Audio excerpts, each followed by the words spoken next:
Solusinya untuk dari masing-masing. Udah. Oh iya ini. Teman-teman tuh, coba. Gini aja. Di mute dulu. Di mute, di mute. Nah. Oke. Bentar. Ya. Dah. Assalamualaikum warahmatullahi Warahmatullahi wabarakatuh. wabarakatuh. Dan Dan selamat malam selamat. buat teman-teman kelas saya dan juga Pak Faris. Malam ini kami dari kelompok 3 akan mempresentasikan hasil dari pengerjaan tugas SIMD kami, yakni dari uji statistik dan fitting distribution. Sebelum itu, izinkan kami memperkenalkan diri kami masing-masing. Dari saya pertama, yakni Muhammad Rafa Ardanu dengan NIM 102030240027. Saya Muhammad Maulana Ibrahim dengan NIM 102032400087. Perkenalkan nama saya Raditya Firda Anwar dengan NIM 10202324000089. Perkenalkan, saya Rian Ardiansyah dengan NIM 1020324065. Oke, di sini Ini akan akan dipresentasikan dulu distribusi data secara konsep, tujuan, dan proses maupun distribusinya. Silakan.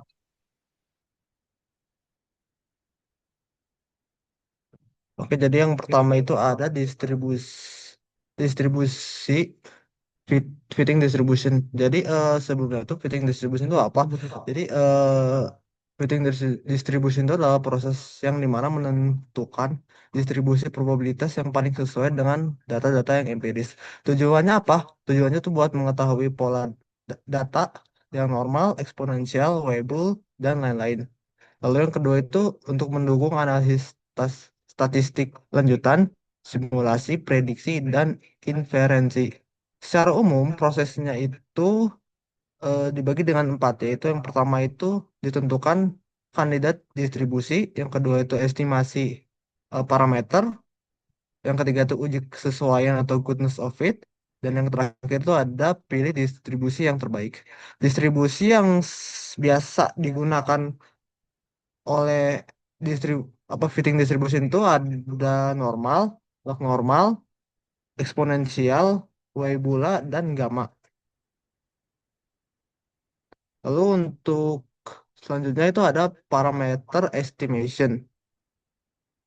Konsep untuk konsep parameter estimationnya itu ada proses yang dimana parameter itu menentukan nilai distribusi ya misalkan at- pada pada normal dari data sampel. Lalu untuk tujuannya itu menyesuaikan model distribusi dengan data-data lainnya, menghasilkan model probabilistik yang cukup representatif. Lalu yang selanjutnya itu untuk poin B, metode estimasi parameter, method of moment, yang dimana itu berdasarkan dengan kesamaan momen, sampel, dan distribusi. Contohnya itu seperti min sampel sama dengan min distribusi, varian sampel sama dengan varians distribusi. Untuk kelebihan dari metode estimasi parameter yang method of moment ini tuh, kelebihannya tuh sederhana, dan untuk kekurangannya ini tuh kurang efisien kalau dibandingin dengan metode-metode lainnya. Dan lanjut. Nah, Oke, lanjut lanjut. kita ke Rian. Rajwa dulu. Masih mau? Ayo, lanjut lagi dulu. Oke, lanjut. Untuk yang kedua itu ada maximum likelihood estimation atau disingkat dengan MLI. Metode metode metode paling umum mencari parameter yang dapat memaksimalkan fungsi likelihood. Untuk karakteristiknya itu untuk MLI itu ada konsisten, efisien, untuk sampel yang besar dan banyaknya digunakan dalam praktek statistik. Contoh penerapannya itu seperti estimasi parameter distribusi gamma itu tuh menggunakan algoritma optimasi seperti B triple H.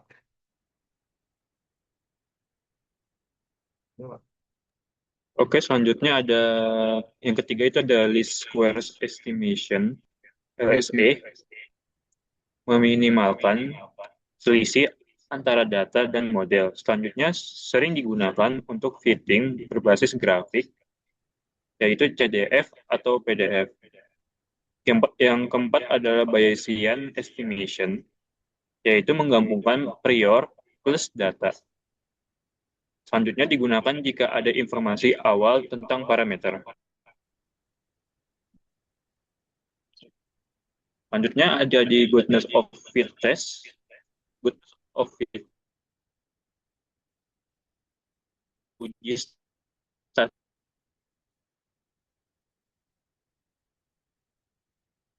eksponensial, log normal, gamma, dan lain-lain. Uji ini sangat penting karena banyak metode analisis statistik membutuhkan asumsi distribusi data. Jika distribusi yang digunakan tidak sesuai, maka hasil analisis dapat menjadi kurang akurat. Hipotesis dalam goodness of fit ada HO, data mengikuti distribusi yang diuji. H1, data tidak mengikuti distribusi yang diuji. Yaitu, habis itu ada keputusan dilakukan dengan p-value. Keputusan dilakukan dengan p-value. P-value lebih dari 0,05, data cocok dengan distribusi HO yang diterima. Selanjutnya ada p-value yang kurang dari sama dengan 0,05, data tidak cocok, yaitu HO-nya ditolak. H0-nya ditolak. Selanjutnya adalah goodness of fit test, yang yaitu metode goodness of fit test. Ada satu, yaitu ada 4 metode, yaitu ada chi-square test, membandingkan frekuensi data observasi dengan frekuensi yang diharapkan. Habis itu cocok untuk data diskrit atau data kontinu yang dikelompokkan. Kedua adalah Kolmogorov-Smirnov test atau KS test. Yang pertama ada membandingkan distribusi kumulatif data dengan distribusi kumulatif teoritis. Selanjutnya cocok untuk data kontinu. Yang ketiga ada Anderson-Darling test, yaitu pengembangan dari KS test dan lebih sensitif pada bagian ekor distribusi. Yang kedua adalah banyak digunakan dalam analisis reliabilitas. Selanjutnya ada keempat, yaitu Shapiro-Wilk test, digunakan khusus untuk menguji apakah data berdistribusi normal. Selanjutnya adalah penerapan uji statistik goodness of fit test. Yang pertama adalah quality control atau pengendalian mutu. Misalnya, untuk mengecek apakah data hasil produksi, yaitu berat produk, ukur atau ketebalan mengikuti distribusi normal. Jadi, jika normal, bisa digunakan dalam metode SPC, yaitu Statistical Process Control. Yang kedua ada reliability engineering atau keandalan mesin atau produk. Jadi ini digunakan untuk menentukan distribusi umur pakai komponen.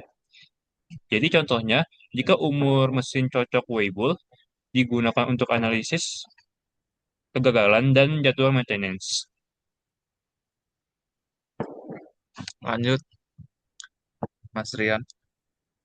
Kemudian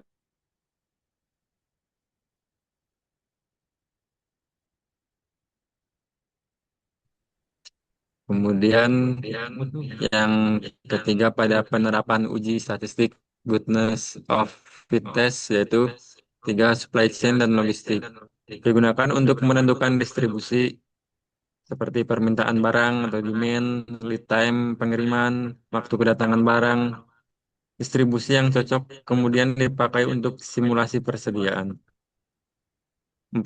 Simulasi Monte Carlo. Membantu membuat simulasi risiko dan prediksi berdasarkan distribusi data yang sesuai. Contoh penerapan uji statistik dan fitting distribution. Kelompok kami kelompok kami mengambil contoh penerapannya pada waktu tunggu antrian di suatu tempat pelayanan publik seperti bank, rumah sakit, atau tempat pelayanan publik lainnya. Waktu tunggu ini diukur dalam satuan menit dan digunakan untuk mengetahui bagaimana pola pelayanan yang terjadi di tempat tersebut.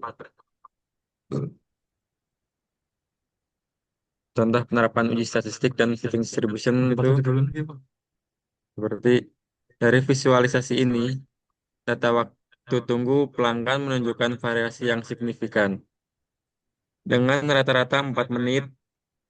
Sebagian besar pelanggan dilayani dalam waktu yang sangat singkat, tetapi beberapa masih menunggu lebih lama. Oleh karena itu, analisis ini digunakan sebagai dasar untuk menentukan model distribusi yang paling cocok. Untuk ini akan membantu dalam evaluasi dan peningkatan kualitas pelayanan.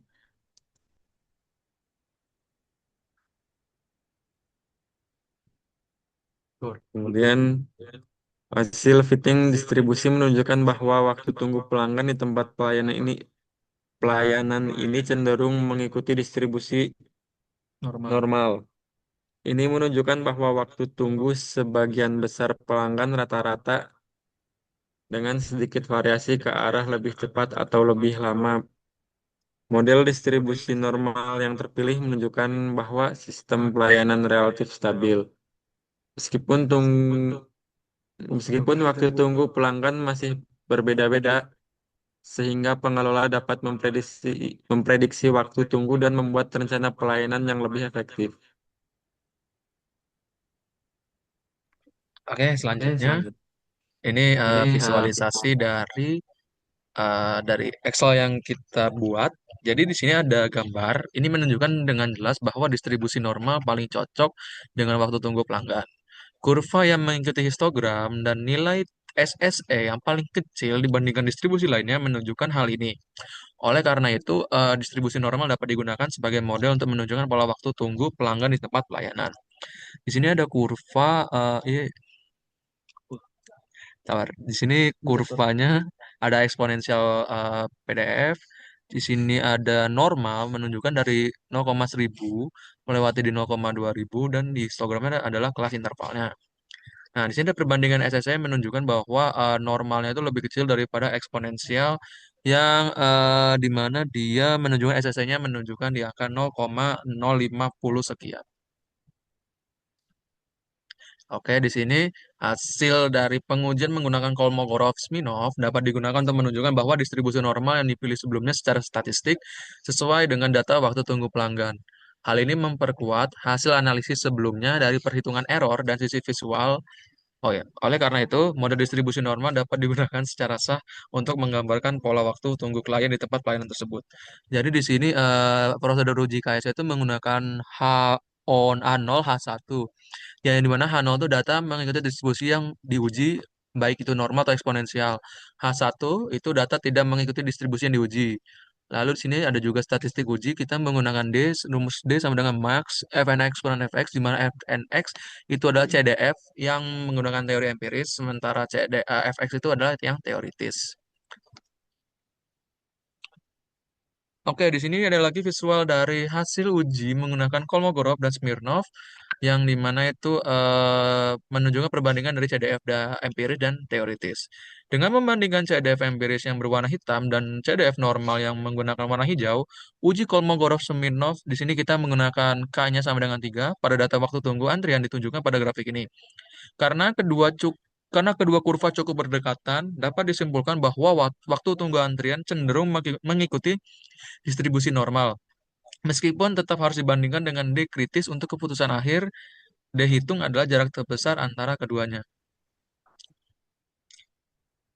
Oke, jadi kesimpulannya adalah fitting distribution merupakan proses penentuan model distribusi probabilitas yang paling sesuai dengan data empiris, mencakup tahapan estimasi parameter dan uji kesesuaian atau goodness of fit test.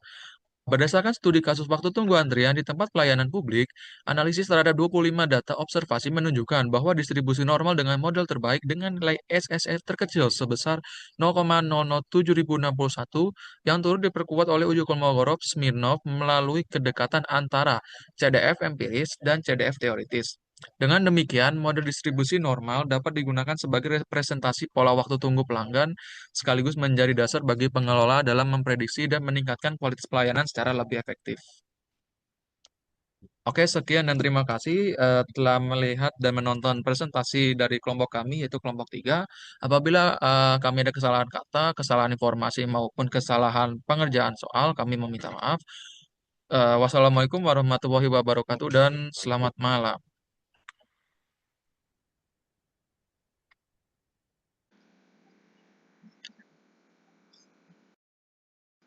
Oke, jadi di sini adalah rekordan untuk hasil secara lengkap untuk Excel dari pengerjaan tugas SIMD milik kelompok kami. Sebentar. Jadi untuk data observasinya kita di sini mengambil contoh segini dari 2,1 dan kita memakai statistik deskriptifnya segini dengan beberapa nilai dan interpretasi awalnya, di mana skewness-nya kalau lebih dari 1 itu datanya terlalu miring alias terlalu cocok untuk eksponensial, 0 sampai 1 sedikit miring atau bisa untuk normal, sama dengan 0 itu simetris cocok untuk normal, dan apabila kurang dari 0 dia miring kiri, yaitu cek distribusi khusus, dan frekuensinya relatif 100% dengan masing-masing batasnya itu batas bawah 1 sampai 7, batas atas 2,5 sampai 8,5, dan frekuensinya dari 6 sampai 3. Lalu kita ke fitting distribusinya. Di sini estimasi parameter untuk MLI dan MOM-nya.